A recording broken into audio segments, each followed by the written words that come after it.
konkursun qalibi. Birinci yer Altay oldu. Altay gəl zəhmət olmasa. Alqışlayaq.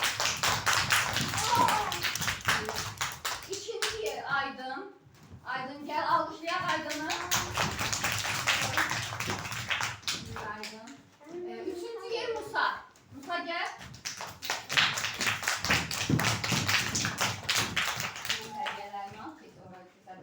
Yaxşı uşaqlar, digər uşaqlar isə adlarını çəkəcəyik. 25 söz və 25 sözdən artıq oxuyan uşaqlardılar.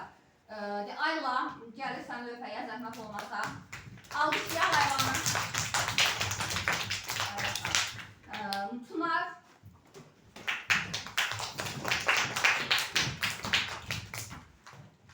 Emil.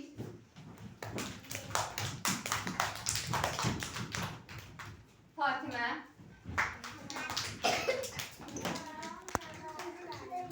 Fatimə, buyur. Sonra Nərgiz. Alqışlayaq Nərgiz'i. Və Nilay. Buyur Nilay. Alqışlayaq. Görüm kimsə unutmadım uşaqlar.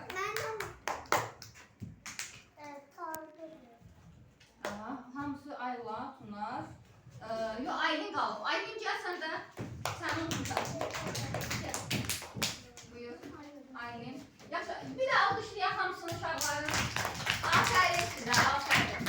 Gələn dəfə daha sürətli olarsınız inşallah. Yaxşı? Bəli. Yaxşı.